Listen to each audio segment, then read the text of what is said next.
artist, and in 2001, I embarked on a journey to try and dig through the Atlanta child murders. I interviewed pretty much everybody involved at the time, and most of those people are now dead. And of course, I went to prison and met with Wayne and filmed Wayne. So I finished my project in 2007, and that's basically who I am. Yeah, I saw the documentary. It's a very impressive documentary. Thank you. I appreciate that. You did not read that autobiography from him, right? Finding Myself, that he wrote in 1992. I did not read that. I never found it. It didn't come up on my radar for some reason. It's one of those things where there's so much information out there, and you dig and you dig and you dig, and now suddenly that autobiography is it's one of the first things that comes up. But at the time that I was doing this, that never became. I just never became aware of it. But I'm sure I can pretty much put together exactly what he's saying, though.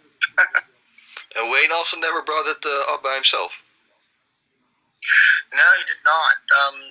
I spent 2 years having hour-long phone calls with him 3 to 4 times a week, going through all this information, asking him questions and so forth.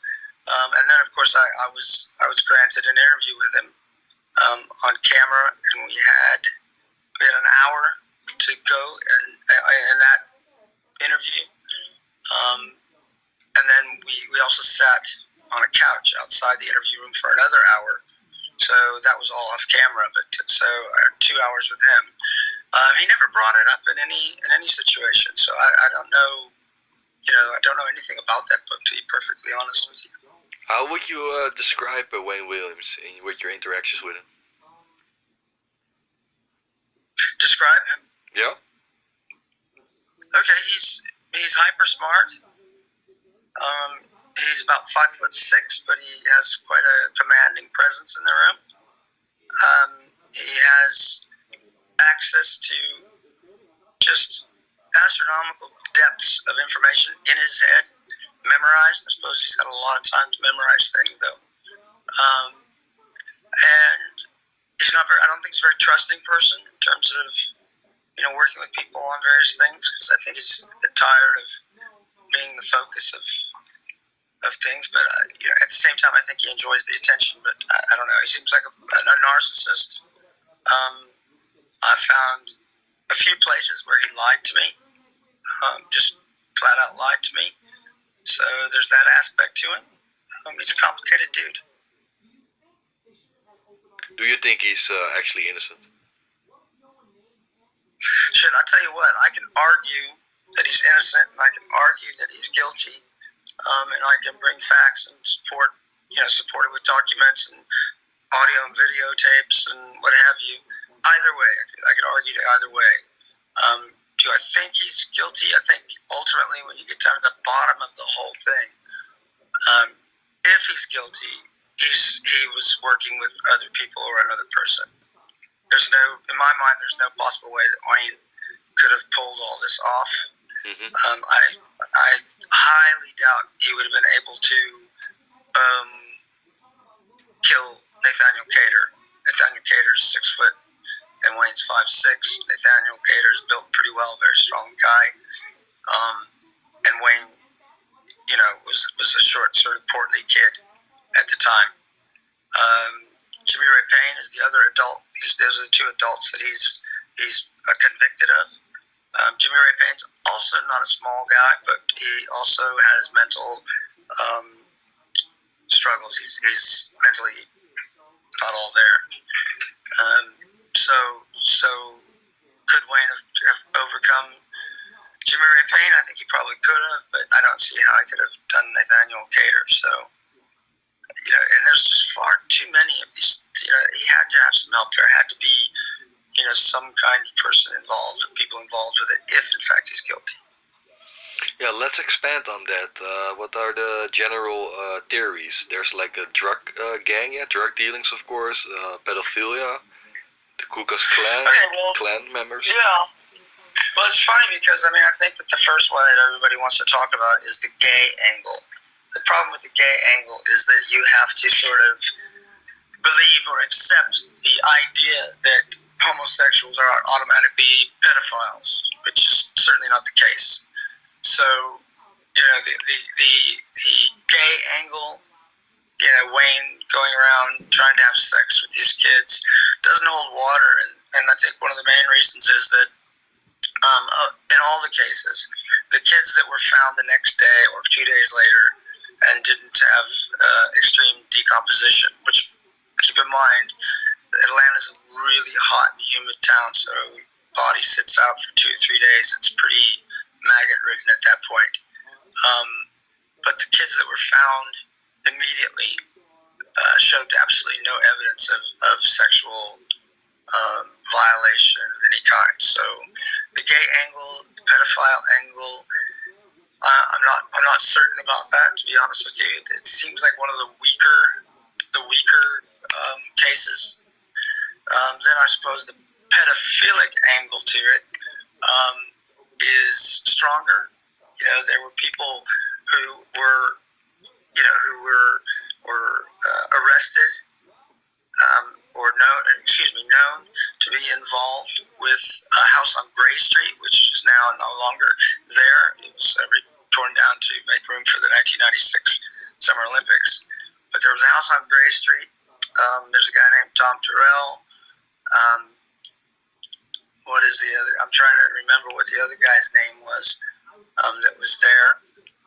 I can't remember it right now, but at any rate, they basically, John David Wilcoxon is one of the names that comes up, and the truck driver. He was eventually arrested and convicted of child molestation, but there was no connection between him and the Atlanta children. However, prosecutors didn't want to include anything to do with the Atlanta child murder. So if there was evidence on one of the victims of the child murders, we wouldn't have known about it. There's Tom Terrell, the house on Gray Street. Larry Marshall's a guy whose name comes up quite a bit in terms of molesting and killing the kids. Unfortunately, with Larry Marshall, he lawyered up pretty quickly around this time, and he presented some demands that he had to protect him from telling when he told Lewis Slayton, the prosecutor, whatever information he had about other people involved in the pedophilic circle. Slayton turned him down, and so we'll never know what Larry Marshall actually had to say. That would have been, in my opinion, looking back at everything, that would have been a very important person to deal with and to get his information, but they didn't do it. There's a guy named Robert Lee Hutchins who gave a ride to a kid on, I think, October 9th, 1980, which is the same day that Charles Stevens went missing. And this kid testified that he was in a green car with Robert Lee Hutchins, and he turned around and looked in the back seat, and under a blanket was what he thought was a dead body, at the very least a sleeping child. So Robert Lee Hutchins is sort of a suspect within that. There's tons of other theories. There's a CIA and Iraq-Contra connection. If you look at what they call the 8100 files, which were files that were on appeal, on Wayne's appeal, they found this 8100 file that should have been included in the Brady files to Wayne's defense and wasn't. But in that, they talk about audio tapes of phone conversations with the KKK. They discovered that a guy named Charles Sanders, KKK member, admitted to killing Lubie Jeter, and they've got that information from a guy named Billy Joe Whitaker, who was basically working with authorities and was hanging out with the KKK, keeping sort of feeding information to the FBI and so forth about the going ons of the KKK. And so General Sanders comes full circle within those tapes, those audio tapes. And then, of course, Wayne's got a CIA connection, which is just so far out there that I don't believe it. Oh, you don't think that he was involved with the junior officer training program? Listen, well, here's the thing about that. I put it in my movie because I think it just shows something about Wayne that is important to understand. There's two possibilities here. Wayne went into all this stuff with me off camera, sitting on the couch out in the hallway, and he had no papers in front of him. And he laid out this case for his connection to the CIA as a junior officer training program member, and went to Angola to photograph certain things that the CIA was doing in Durko, Angola. And the thing about it is that it goes one of two ways. Either he knows exactly what he's talking about, and he was involved in this situation. Now, keep in mind, when I interviewed him, he was in prison for 22 years. So he's had even more time now to think about it, sitting there thinking about this and putting together the narrative. But if he didn't know this information firsthand, he had to have access to the internet. Now, I tried to work with him and tried to get some emails to him. I wanted to send him some documents through the email. And he flat out said, there's no way I have any access to the internet. I'm sorry, we'll have to do it in phone conversations and letters, post letters. So it's one or the other. Either he knows everything about that situation, or he has, in fact, has had access to the internet. Do you think he had? What's that? Did you ask the facility? No, I didn't ask that either. There was no opportunity or connection with the facility whatsoever. In fact, the state of Georgia prisons whatever department or whatever that I approached wouldn't give me access to Wayne. The warden, I wrote him a letter and had actually a few letters with the warden, and I didn't manage to get in to see Wayne through that. I actually got in to see Wayne because his lawyer on his next appeal, trying to get another appeal hearing, he allowed me to come in as a research assistant, and so I got around the prison system there. So there was really no opportunity to approach the prison system and say, "Hey, does Wayne Williams have access to the internet?" They're not gonna give any information out. So no, I didn't speak to them. In one of your scenes, you're speaking about the fiber evidence. Do you think that was all Yes. accurate? Do you think that was all truthful? Well, again, here we go. It's one thing or another. Either the fiber evidence, which is really compelling, and if you sort of have grown up with CSI and all these different television programs that we watch about criminal activity and investigations and all kinds of forensic evidence and what if we now sort of accept all of that stuff as being fact. Back then, this is the first. Keep in mind, this is the first case that had fiber evidence to this magnitude in the judicial system in the United States. There were a couple other earlier cases that had transferable matter, i.e. threads, i.e. whatever, hair and so forth, certainly, but this was the first big one. So either you believe this compelling story, which really is pretty tight, except for the case of Clifford Jones, but either you believe it, or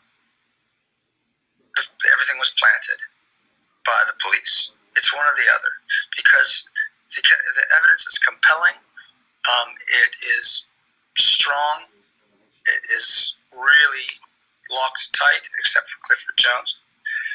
And either you believe one or the other. But if you notice on my movie that a couple of times there's people that say, how astronomical this information is, how impossible it would be that there's any other conclusion than Wayne is guilty. I think Larry Peterson says that. I think Jack Mallard also says something to that effect. Larry Peterson's part of the GBI. Jack Mallard was the prosecutor. Both of them say something to that effect. So, it's either or. Either it's real or it was planted.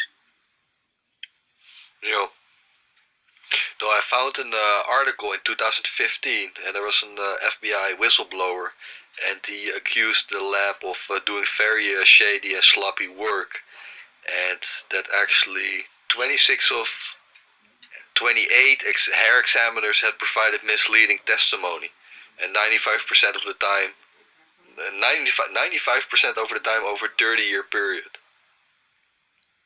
Well, I mean, I don't know that. I don't have that information in front of me, but I will say this, that there's so much stuff out there that it's hard to substantiate statements like that, prove that that's the case. First of all, you sort of go through a media literacy experiment where you try to triangulate where that information could have come from, and find supporting articles from reputable sources. Just because it's on somebody's website, doesn't make them an authority and actually have access to that information. No, but this is a genuine news article. Well, it depends on what source was it. That's one of the key things, and that's one of the key things about this whole situation, is that there's so much information out there that you have to dig through, and a book that doesn't necessarily make something true, an article online, a TV appearance, a radio appearance, or even an appearance like this podcast. It's very difficult to arrive at reliable sources. But I'm not saying that the information you're sharing with me is unreliable.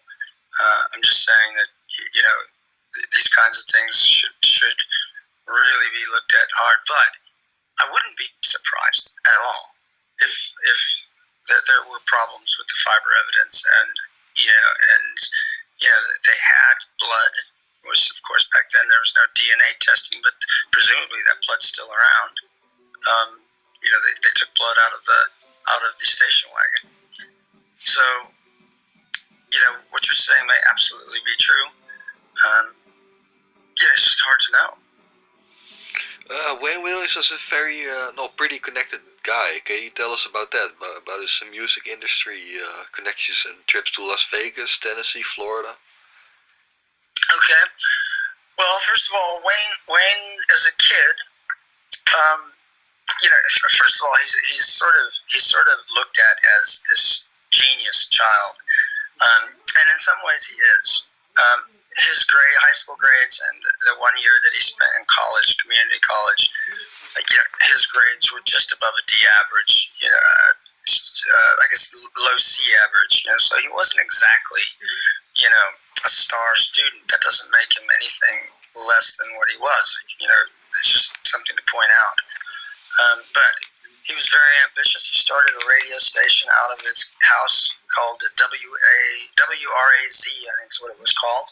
And it had a limited distance, but it basically reached the projects of, the projects meaning public housing complexes. In America, they're generally called projects, and they're disgusting and they're violent, and it's a very difficult way for people to live.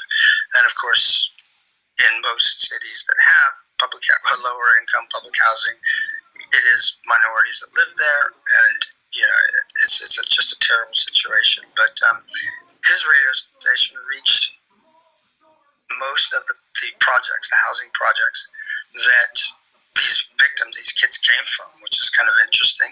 But and he actually had I've forgotten who it was. But one of Martin Luther King Jr.'s right-hand men was running for an office in Atlanta. Forgive me because I don't remember the name and I don't remember the office. But he went on Wayne's radio station, and Wayne interviewed him, and it was part of the sort of the getting out the message, that he was running, and this is what he was doing. So, Wayne's pretty intelligent in that regard. But at some point, he got interested in music, and I think that listening to the Jackson 5 for him was really the moment or the situation that made him think that he could do it just like they did. And of course, he wanted to be the producer.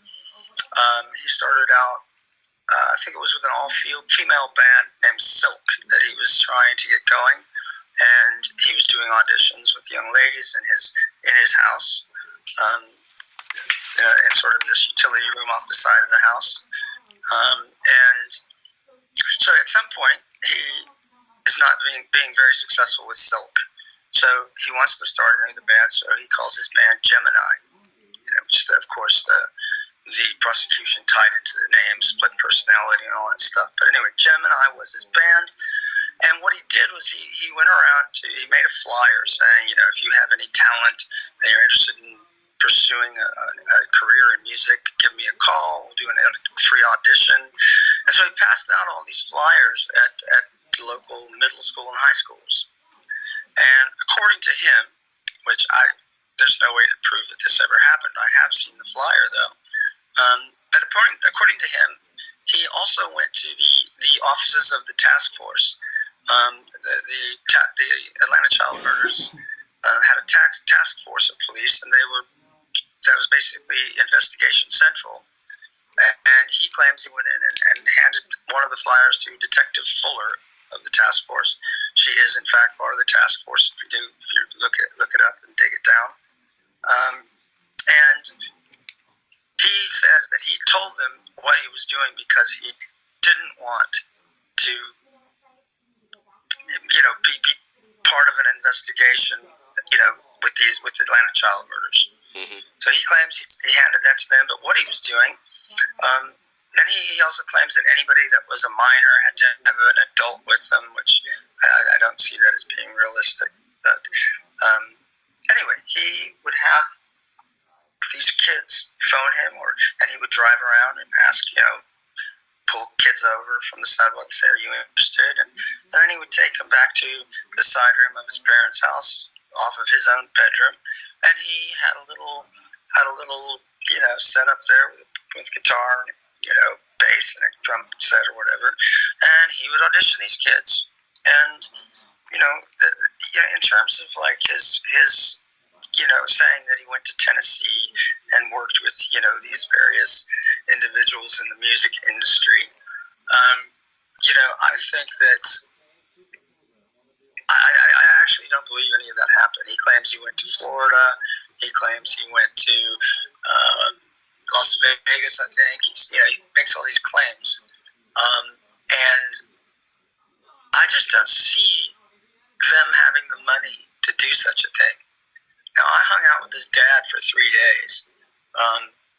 And this is right before he died, in fact. And I was at his house and really just talking to him and going through. He was giving me all the family photos, all the documents from the cases, everything they had. So it took me 3 days to scan that in. I brought a scanner and a laptop, and I just don't see them having the money for that. And I don't see Homer giving him the money to do that, even if he had it. Homer, I just don't get the feeling that he would do that. But then there's other situations, you have to sort of take into account within that dynamic. He claims to have, been in the room when that song "I Love the Nightlife."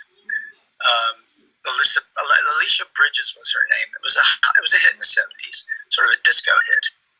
And when I'm interviewing Wayne, he claims he was there when the song was being recorded, and he was involved in the whole thing. And he was co-producing some stuff with these guys.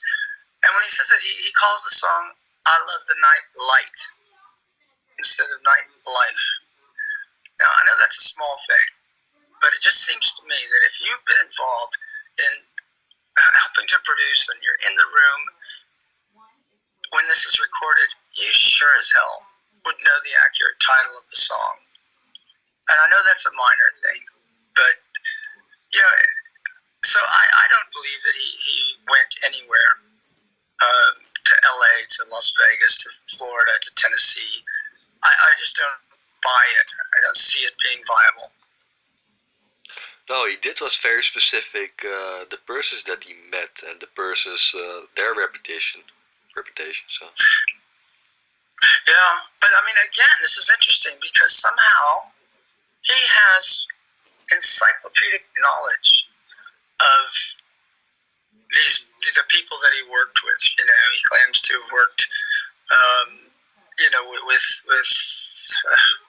what was the band? The Deal, Babyface, LA.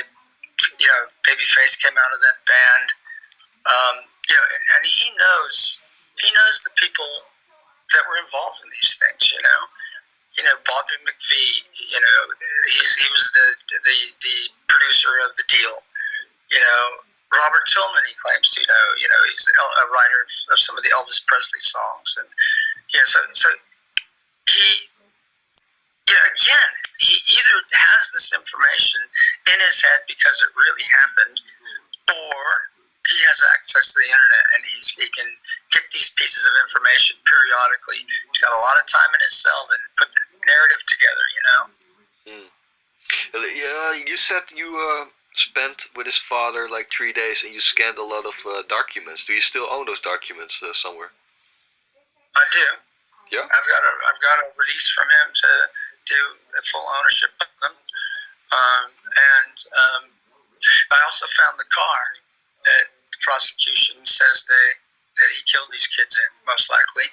I tried to buy it from his father, but he wouldn't sell it to me. Do you have some place where you have stored some of the documents that you are willing to share for yeah? I'm actually not allowed to. I'm not allowed to share any of that stuff. HBO did their series on a 5-part series on this whole thing in 2019. I think it came out in 2020 on HBO streaming service. But they came and they bought my documentary from me, so they've got exclusive rights to all that stuff for 7 years. That was 3 years ago, so another 4 years. Oh, okay. I mean, the reason for that, because they don't want me, going around and sharing this information, blow it up on the internet, and then it takes away eyes from their project. You know what I mean? Yeah.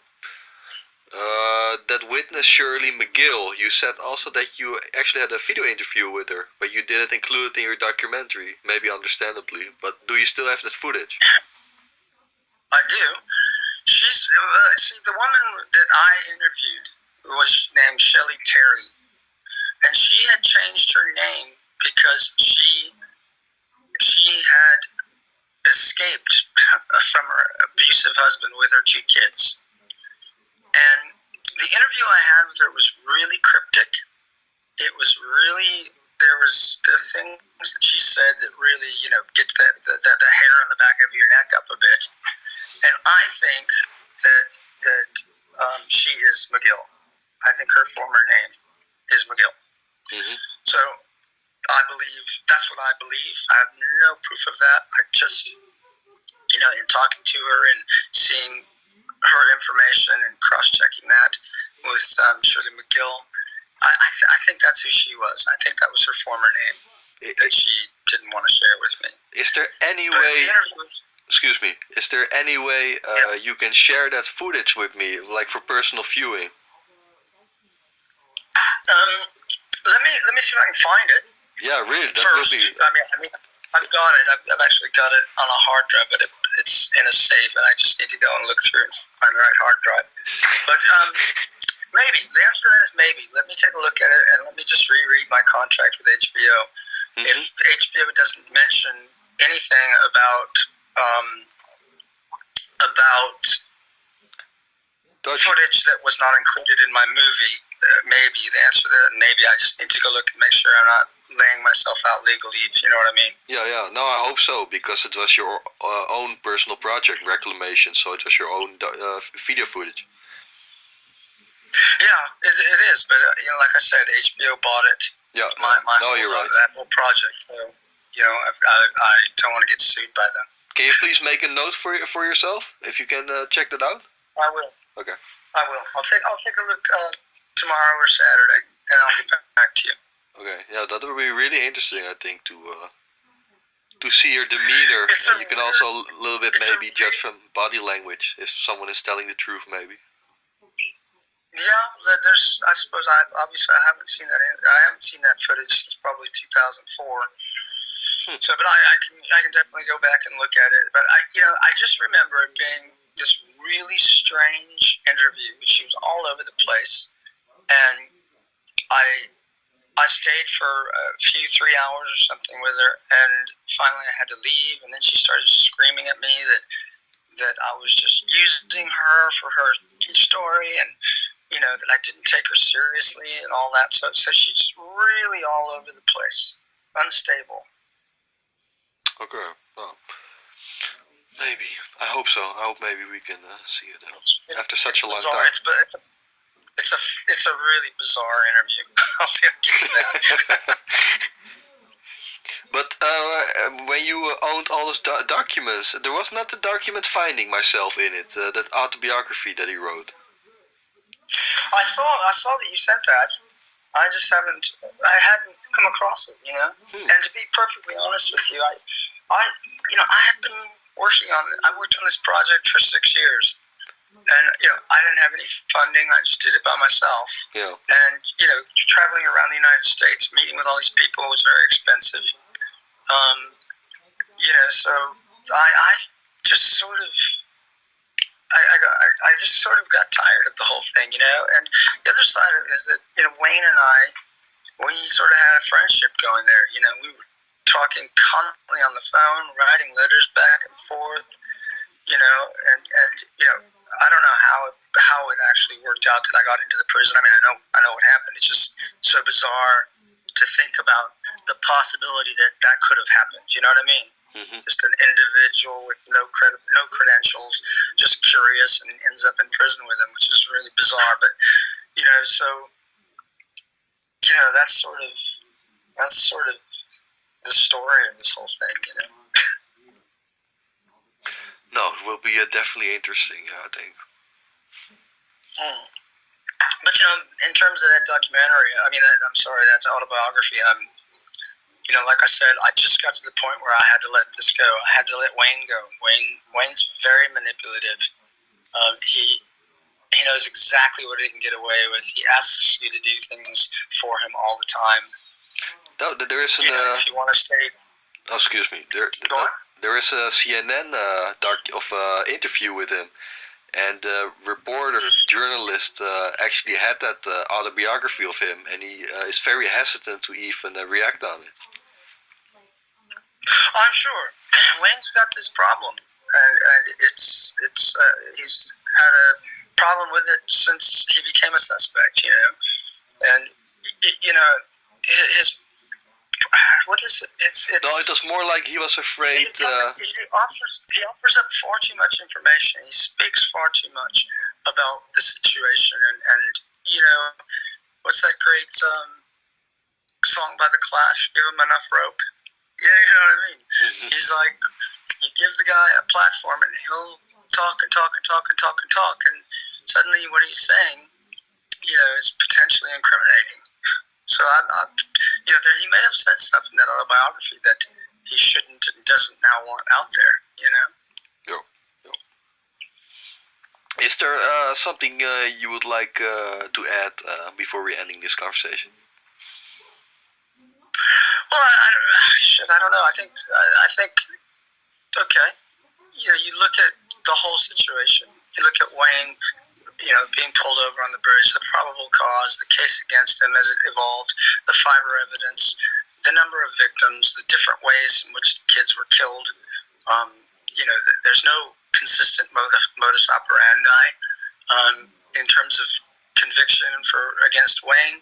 It all comes down to the fiber evidence, but one thing that I wish we had time to talk about is the Clifford Jones case. Because the Clifford Jones case blows the fiber evidence apart. Mm-hmm. Fiber evidence, when you look at Clifford Jones' case, and that's the hinge point of the whole thing in terms of Wayne Williams' involvement. Then you've got your theories about other people involved, and the child prostitution ring is very strong. The pedophilic aspect is very strong. The so-called homosexual angle of it is stupid because it assumes that homosexual people are pedophiles. That's a bunch of garbage. But I think ultimately it comes down to Clifford Jones. Do we have time to talk about Clifford Jones briefly? Yes, of course you can. Okay. Well, basically, the fiber evidence is all. I'll ignore all the many fibers, of which there, depending on who you speak to, there's up to 25 different fibers. But the damning one is something called a green trilobal fiber, which they found the manufacturer of the fiber named Wellman Corporation. Now I think they're in Boston, and Wellman. What happens is these fiber companies, they patent their fiber. So if you take a piece of hair and cut it, and then you turn it on ends, you're looking down the shaft of the hair in a microscope. There is a pattern of that construct there, and it's patentable. So nobody else can use their patent. So Wellman made this fiber. They patented it. DuPont had made the trilobal structure and had patented it. So the Wellman Corporation had to get around that patent, DuPont's patent for this fiber. So they changed the configuration. So there was, instead of being 3 equal lengths or extensions of the profile, they shortened one of those a little bit and got around the patent. So that green trilobal fiber is so unique. They found that the fiber had been sold to a company, the West Point Pepperell Company. I think they're in Dalton, Georgia, and those guys made carpet out of it. Now, once the fiber is taken and a fabric's made, those companies then further patent the dye structure of it. So the dye pattern. So if they want it blue, they'll dip it in a color, and then they'll wait for that to dry. They'll dip it in another color, and a different color, and a different color. And that sequence to get at that particular blue is also patentable.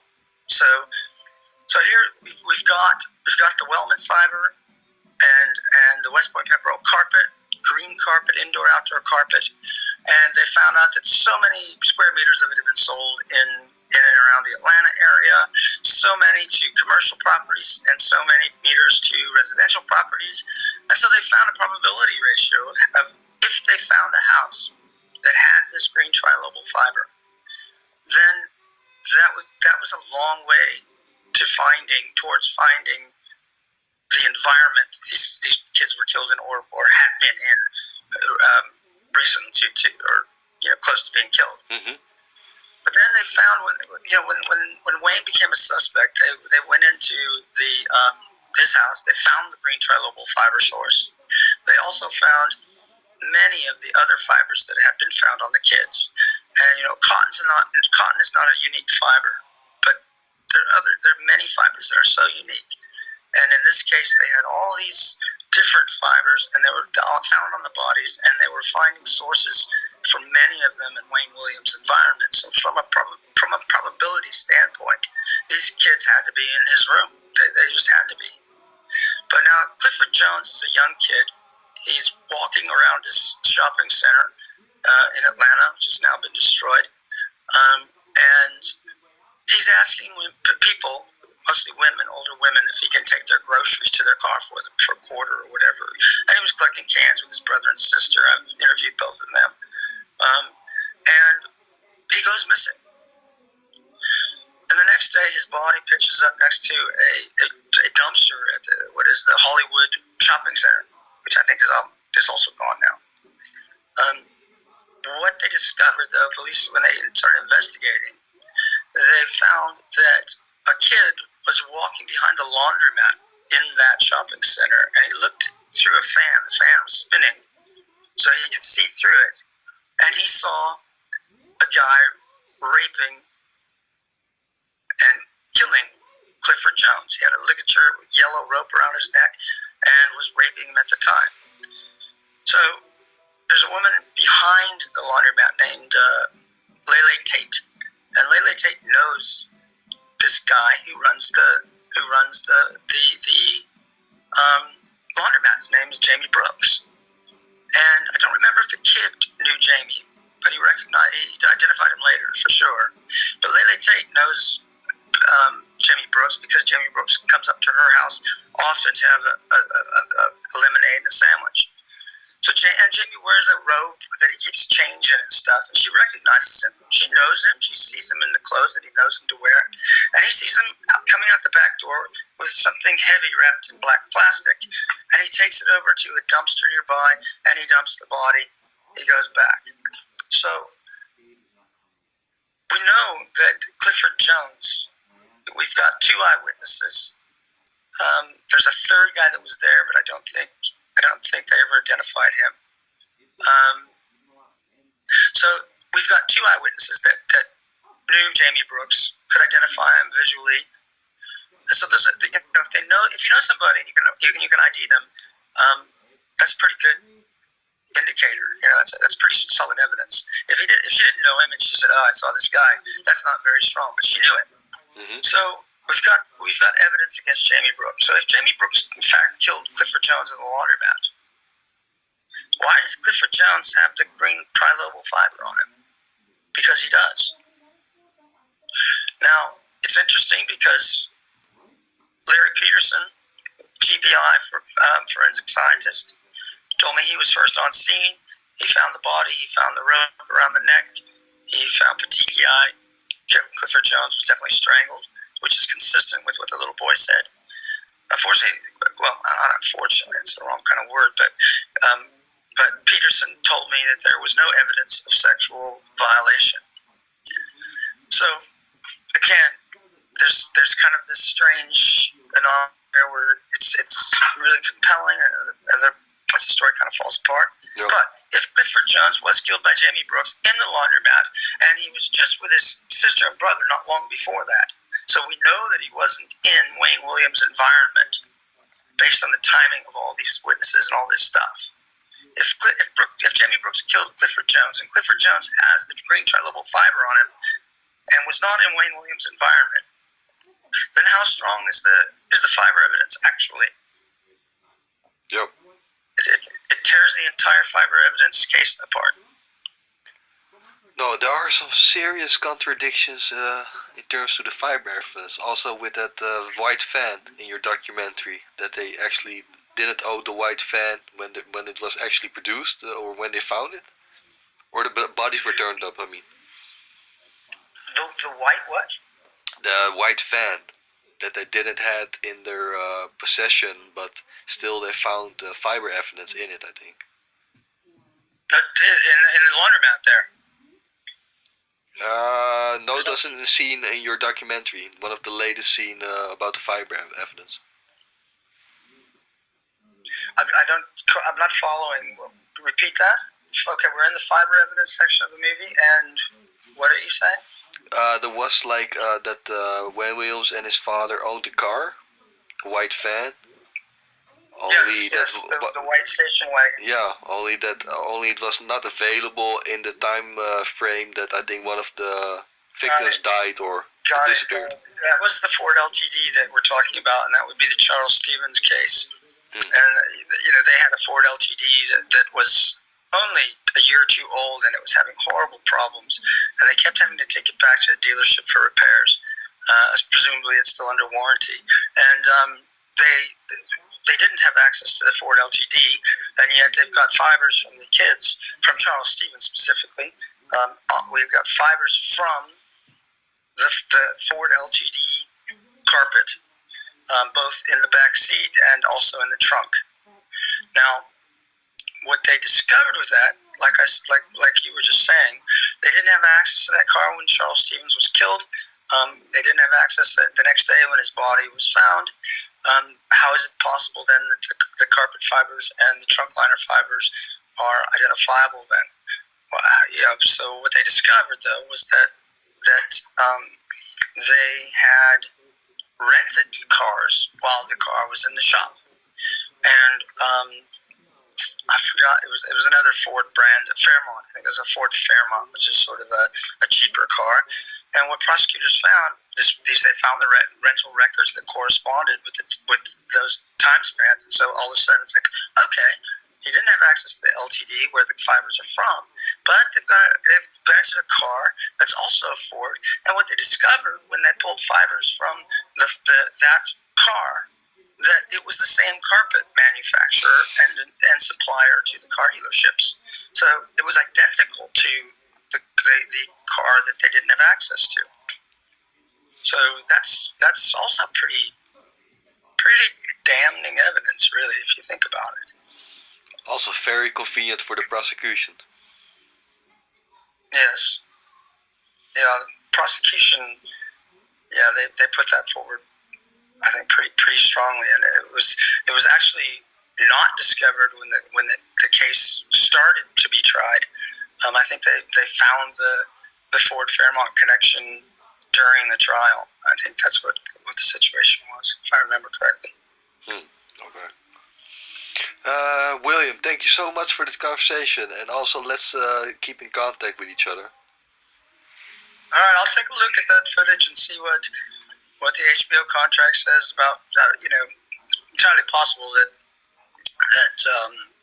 that footage is not actually part of the contract because it wasn't in the documentary. Yeah, so exactly. Let me take a look at that, and I'll get back to you on that.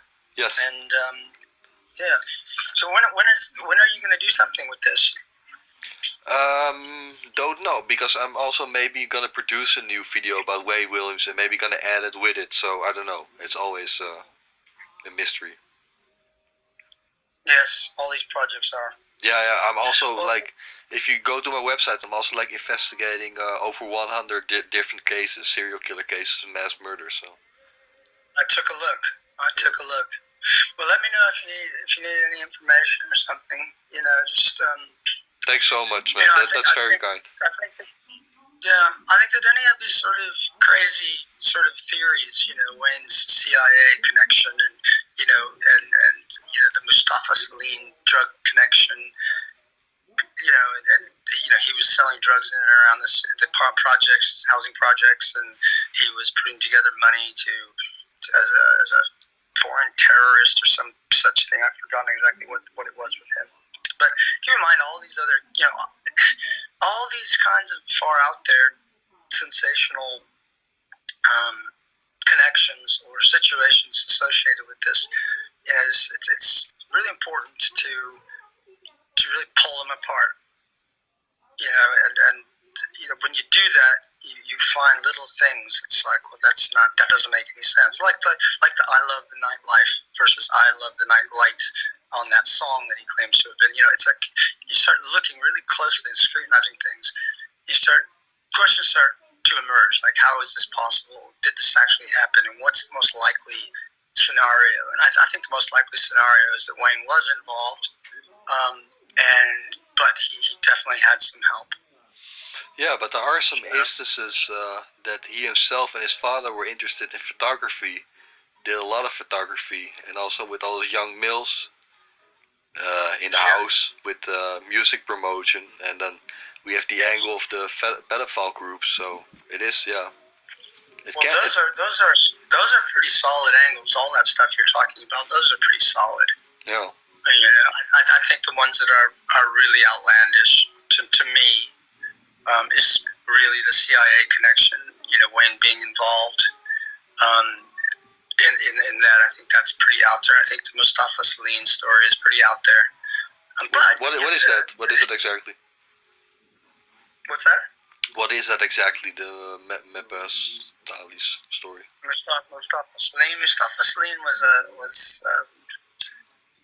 he was from the Middle East. I don't remember what country, Syria or somewhere.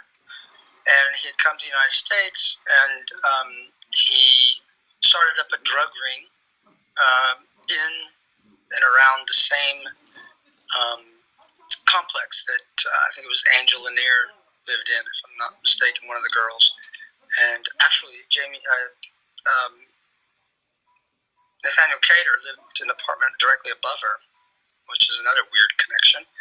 But Mustafa Salim was dealing drugs in and around the housing projects, and he was the go-to guy to get your crack cocaine or whatever you wanted, marijuana, whatever it is.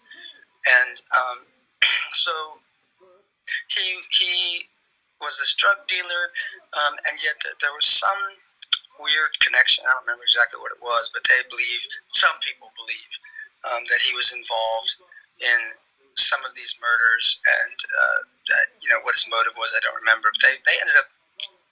He drove a green car, which green car shows up quite a few of these cases. But keep in mind, Wayne also drove a green car.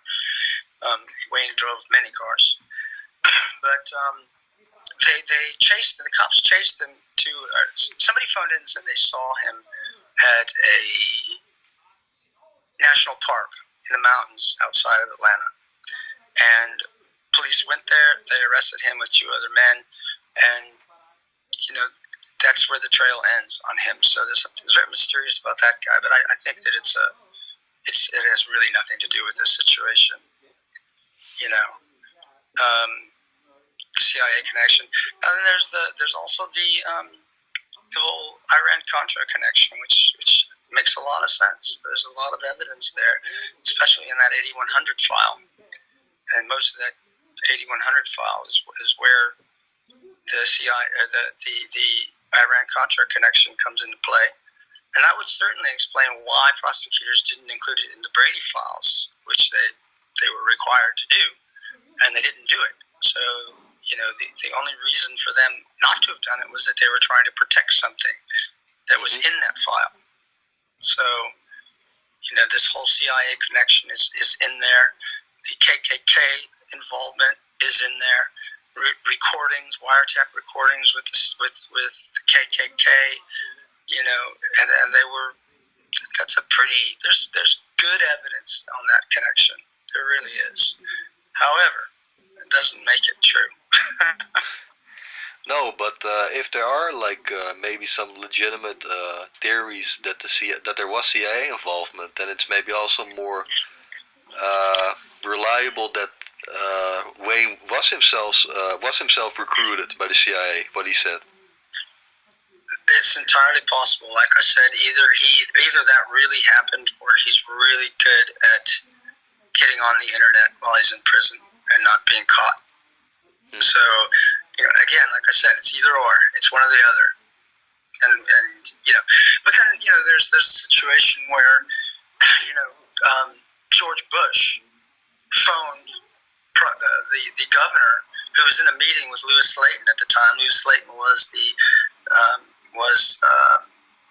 the prosecutor on the case, and the governor, his name was Busby at the time, was telling Lewis Slayton, listen, you need to go after Wayne Williams, you need to get him, and you need to prosecute him. And Slayton was like, there's not enough evidence to do so.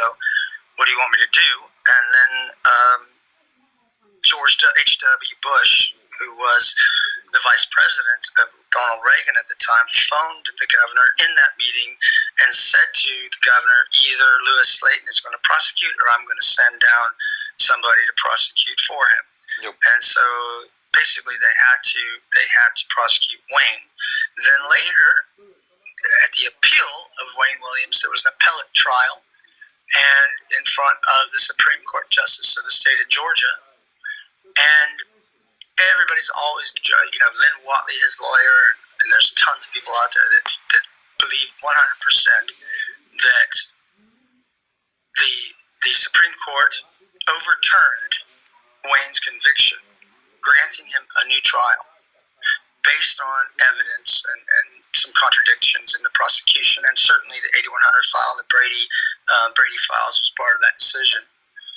There's always been this story floating around that when they were finally finished with their process of overturning the conviction, that George H.W. Bush, Vice President of the United States,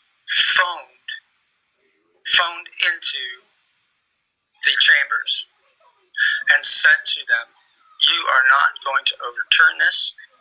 It shall not be overturned. And so the Supreme Court justices changed their decision, worked all day that day then to rewrite their decision to uphold the conviction of Wayne Williams. Now, that's quite a story, but there's no proof anywhere that actually happened. And I know that it happened because I interviewed George T. Smith before he died. And he told me off camera, asked me to turn the camera off. And he told me that, in fact, George H.W. Bush did phone into Chambers and did pressure them to decide to change their mind, to change their decision.